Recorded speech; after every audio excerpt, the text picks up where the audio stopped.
Hello my dear friends and my dear students. Today we are going to learn future simple sentences. Future simple sentences क्या होते हैं, हम उसको क्यों सीखेंगे. सबसे पहले हमें ये जानना है कि we use future simple sentences when we plan, fix, think or guess that an action will take place after the time of speaking. After the time of speaking मतलब अभी जो मैं बोल रहा हूँ इसके बाद, after a moment, after a minute, after a second, day, month, week, year, जो भी हो, अभी जो मैं बोल रहा हूँ बोलते वक्त के बाद कुछ एक्शन अगर होने वाला है, हम सोचते हैं कभी कि ऐसा होगा, कोई गेस करता है, कोई फिक्स करता है, कोई प्लान करता है, कुछ एक्शंस आगे होने वाला है, उसको एक्सप्रेस करने के लिए, उसको बताने के लिए हम फ्यूचर सिंपल सेंटेंसेस के यूज़ करते हैं. फ्यूचर सिंपल सेंटेंस बनाने के लिए हमारे पास 4 डिफरेंट स्ट्रक्चर्स हैं. प्रेजेंट सिंपल में हम एक ही तरह के स्ट्रक्चर पढ़े थे, पॉजिटिव का, बाकी तो उसका जो फॉर्म होता है नेगेटिव, इंट्रोगेटिव वो अलग होता है. पास्ट सिंपल में भी एक ही तरह के सेंटेंस हम पढ़े थे, लेकिन यहाँ पर फ्यूचर सिंपल के लिए 4 अलग अलग स्ट्रक्चर्स होते हैं. बिल्कुल कंफ्यूज्ड मत होइए, डरिए मत. हमें फ्रिक्वेंटली यूज़ करते हैं, ये वाला ज़्यादा यूज़ होता है. बाकी जो 3 स्ट्रक्चर्स क्यों यूज़ होते हैं मैं एक के बाद एक पढ़ा देता हूँ. नंबर 1 होता है सब्जेक्ट प्लस विल और शैल प्लस V1. मैंने एक बार बोला था फ्यूचर कैरेक्टर सेंटेंस पढ़ाते वक्त, जो वीडियो में उसमें बोला था फ्यूचर पॉजिटिव सेंटेंस पढ़ाते वक्त, फ्यूचर कैरेक्टर और फ्यूचर पॉजिटिव. देखिए ये जो कैरेक्टर और पॉजिटिव आप लोग सुन रहे हो, अगर कोई इस चैनल की वीडियोस को पहले देख रहे हो पहली बार, तो उसको ढूंढ के आप सामल्स इंग्लिश चैनल सर्च करके, और लिंक भेजा गया है इंस्टाग्राम, ट्विटर, फेसबुक, हर जगह पर छाया हुआ है लिंक, उसको क्लिक करके आप देख सकते हैं. फ्यूचर कैरेक्टर और फ्यूचर पॉजिटिव सेंटेंस में मैंने एक बात बोला था कि we cannot use or we cannot form any future sentence, we cannot express future time without using will or shall. will या फिर shall यूज किए बिना हम फ्यूचर टाइम को एक्सप्रेस नहीं कर पाएंगे, और ये उसका एक उदाहरण है.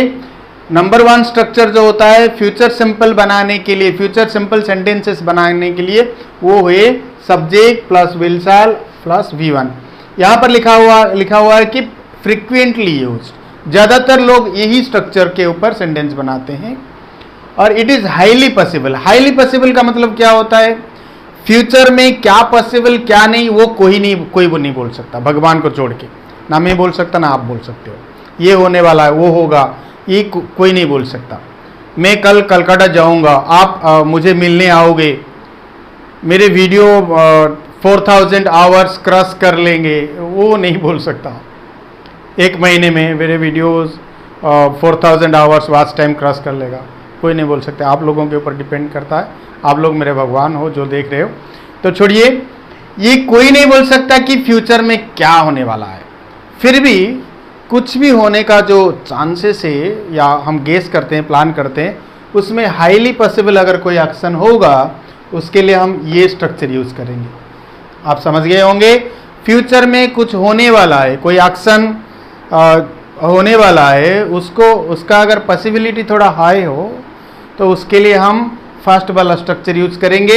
उसका एक एग्जाम्पल मैंने दिया हूँ, I will meet you in the evening. मैं आपको शाम को मिलूँगा. असंभव नहीं है, मैं हूँ, आप हो, शाम भी होने वाला है, तो शाम को मैं आपको मिलूँगा. ये पॉसिबिलिटी हाई होता है. Second thing, she will give you her book. वो आपको अपनी बुक देगी, जैसे कि वो भी है, बुक भी है, आप हैं, देने की चाहते तो दे देगी. सेकेंड वन जो है subject plus am is are plus V4, ये लेस पॉसिबिलिटी, इससे थोड़ा लेस. ये स्ट्रक्चर जिसके लिए यूज करेंगे उस तरह का एक्शन से पॉसिबिलिटी थोड़ा कम है. क्या कम है, जिसका एग्जाम्पल मैंने यहाँ पर दे रखा है. She is selling her car, वो अपनी कार बेच रही है. यहाँ कार बेचने की बात जो आता है, उसमें जहाँ मुश्किलें, डिफ़िकल्टीज ज़्यादा हो, वहाँ पॉसिबिलिटीज कम होते हैं। ध्यान से सुनिए, डिफिकल्टीज बढ़ते जाएंगे, पॉसिबिलिटीज कम होते जाएंगे। डिफिकल्टीज कम होते जाएंगे, पॉसिबिलिटीज ज़्यादा होते जाएंगे। आप लोग अगर मुझे बुरा मत सोचिए अगर मैं ज़्यादा बोल रहा हूँ, तो ये सुनना समझना बहुत ज़रूरी है। If you want to use all those structures very nicely without any problem properly, so you should understand this one. Second वाला, अगर पॉसिबिलिटी कम हो तब यूज करेंगे। जैसे कि वो अपनी कार बेचने जा रही है, बेच रही है, बेचने जा रही नहीं, बेच रही है। कार बेचने के बाद सही कस्टमर मिलना चाहिए, कार का रेट सही रेट मिलना चाहिए।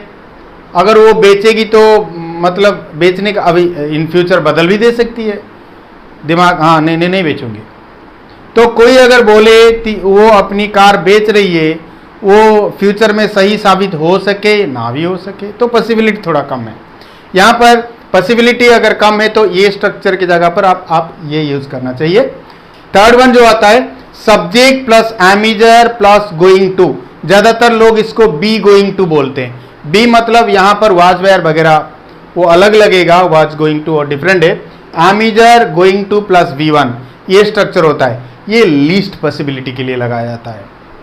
काम सेम है, ये मत सोचिए कि इस जिस तरह का सेंटेंस को यूज बनाने के लिए ये स्ट्रक्चर हम यूज करेंगे, उसी जगह पर ये नहीं यूज कर पाएंगे, ऐसा कोई नहीं है, कुछ भी नहीं। ये चारों स्ट्रक्चर को आप कोई भी स्ट्रक्चर में अदल बदल करके बोल सकते हो, लेकिन अगर आप प्रॉपरली एक्सप्रेस करना चाहते हो फ्यूचर सिंपल सेंटेंसेस को, तो आपको ये रूल अगर फॉलो करो तो अच्छा रहेगा। For third one, least possibility का मतलब क्या होता है? फ्यूचर में अगर कुछ एक्शन होने वाला है उसका पॉसिबिलिटी बहुत कम है। पॉसिबिलिटी कम का मतलब क्या है? डिफिकल्टीज ज्यादा। डिफिकल्टीज ज्यादा कैसे होता है? देखिए मैंने एग्जाम्पल दिया हूं, we are going to build a house, हम लोग एक घर बनाने जा रहे हैं। घर बनाने की बात एक छोटी बात नहीं है, काम इतना आसान काम नहीं है। घर बनाने के लिए जगह चाहिए, पैसा चाहिए, कुछ ये क्या बोलते हैं राशि नक्षत्र वगैरह जो हिसाब करते हैं वो सुटेबल होना चाहिए, आप फ्री होना चाहिए, मैसन्स मतलब मिस्त्री वगैरह वो लोग मिलने चाहिए, बहुत सारे चीज होते हैं एक घर बनाने के लिए, इतना चुटकी मारने का काम नहीं है। तो ज्यादातर लोग सोचते हैं कि मैं अगले साल एक घर बनाऊंगा, लेकिन अगले साल क्या 10 साल बीत जाते हैं, बना नहीं पाते। डिफिकल्टीज ज्यादा, पॉसिबिलिटीज कम। In this case you have to use the third structure, तीसरा वाला यूज होता है ये। इसका मतलब ये नहीं है कि आप ये इस तरह का सेंटेंस को इसमें नहीं बना सकते या नहीं बोल सकते, बोल सकते हो।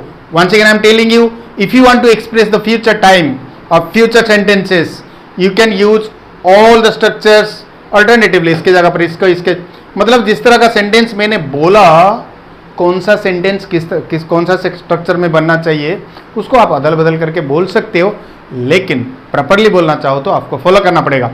द लास्ट वन आता है सब्जेक्ट प्लस V1 और VS। यहां पर लिखा गया है prefixed, preplanned, pre declared, publicly. Publicly in the sense साधारण में सब लोग जानते हैं, पहले से फिक्स किया हुआ है या डिक्लेयर्ड किया गया है या फिर प्लान किया गया है, कोई चीज होने वाला है। जैसे कि मूवीज शुरू होते हैं, कोई मूवी एक रिलीज होने वाला है, जैसे कि इलेक्शन होने वाला है, कोई केस रीओपन होने वाला है, स्कूल कॉलेजेस खोलने वाले हैं, वैसे वैसे जितने सारे एग्जाम्पल्स हैं। जैसे कि पब्लिकली डिक्लेयर्ड होता है, पब्लिकली फिक्स्ड रहता है, पब्लिकली प्लान किया जाता है, उस जगह पर जो एक्शन फ्यूचर का, वहां पर हमें ये स्ट्रक्चर यूज करना चाहिए। जैसे कि आप लोगों को पता है ये कोरोना पीरियड में चल रहा है मेरा वीडियो, मुझे कोरोना नहीं है, कोरोना पीरियड में जो वीडियो अभी चल रहा है, अभी स्कूल कॉलेजेस बंद हैं ऑल ओवर इंडिया में। तो अगर गवर्नमेंट ने डिक्लेयर कर ली कि स्कूल कॉलेजेस फलाना डेट को, सपोज जनवरी 2 को खोलने वाला है, तो हम क्या करेंगे, क्या बोलेंगे? जनवरी 2 जनवरी को स्कूल और कॉलेजेस खोल जाएंगे बोलते हैं, खुल जाएंगे। तो उसको आप लिख सकते हो the schools and colleges open on the 2 January. Open, यहां पर आप विल ओपन भी बोल सकते हो, the schools and colleges will open on the 2 January, 2 जनवरी को आप खोलेंगे, वो बोल सकते हो। But this is the proper method, the proper structure to express the sentences. तो इसका एक स्क्रीनशॉट ले लीजिए। अगर मैं इसको एक के बाद एक मैं आप लोगों को समझाऊंगा, इसका समझाऊंगा, कुछ काफ़ी सारे एग्जांपल्स देके इसका नेगेटिव इंट्रोगेटिव, जैसे हम पहले सेंटेंसेस पढ़ चुके हैं, इसका इसका इसका इसका ज़्यादा ज़्यादा एग्जांपल्स देके नेगेटिव इंट्रोगेटिव और नेगेटिव अलग स्ट्रक्चर्स में मैं पढ़ाऊंगा। एक के बाद एक आप लोग वीडियोस देखते रहिए, लाइक करते रहिए, शेयर करते रहिए। अगर आप फर्स्ट टाइम देख रहे हो तो सब्सक्राइब कर दीजिए, अगर पहले से भी नहीं किए हो तो कर दीजिए, बेल आइकन भी दबा दीजिए। अगर आप लोगों को वीडियो अच्छी लग रही हो तो दोस्तों के बीच में ज़रूर शेयर कीजिए। आज के लिए इतना, थैंक यू, बाय बाय।